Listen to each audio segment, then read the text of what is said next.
শিখি একাডেমিতে তোমাদের সবাইকে স্বাগতম।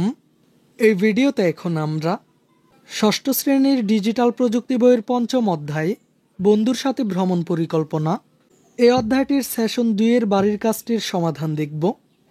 তো শিক্ষার্থীরা, প্রথমে চলো আমরা দেখে নেই এই বাড়ির কাজটি করার জন্য আমাদেরকে কি নির্দেশনা দেওয়া হয়েছে। বাড়িতে গিয়ে কোনো একটি রান্না ভালোভাবে দেখি এবং বাড়ির যে সদস্য রান্নাটি করেছে তার সহায়তা নিয়ে রান্নার ধাপগুলো ব্যবহার করে নিচের ঘরে নির্ধারিত জায়গায় লিখি। কোনো জটিল ধরনের রান্না না দেখে সহজ একটি রান্না আমরা পর্যবেক্ষণ করি। তার মানে প্রথমে আমাদেরকে বাড়িতে গিয়ে একটি রান্না ভালোভাবে দেখে নিতে হবে। এরপরে রান্নাটি বাড়ির যে সদস্য করেছে তার সহায়তা নিয়ে রান্নার ধাপগুলো ব্যবহার করে নিচের এই ঘরটিতে উল্লেখ করি।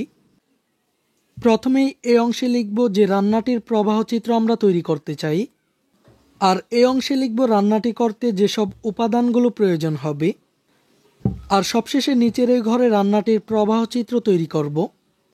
তো শিক্ষার্থীরা, চলো আমি তোমাদেরকে এই ছকটির নমুনা সমাধানটি দেখিয়ে দিচ্ছি। এখানে যা রান্না হয়েছে, অর্থাৎ যে রান্নাটি আমরা পর্যবেক্ষণ করেছি, আমি এখানে নমুনা হিসেবে দিয়েছি ডিম ভাজা।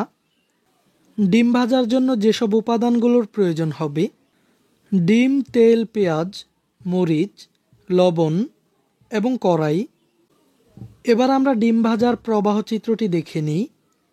প্রথমে শুরু, এরপর চুলা জ্বালানো, এরপর কড়াইয়ে তেল দিয়ে চুলায় বসানো, এরপর ডিম ফাটিয়ে বাটিতে নিয়ে পেঁয়াজ, মরিচ, লবণ দিয়ে মেশানো, পরবর্তী ধাপে গরম তেলে ডিম ছেড়ে দেওয়া, এরপর কিছু সময় অপেক্ষা করা, এরপর ডিম ভাজা হয়ে গেলে কড়াই থেকে নামানো।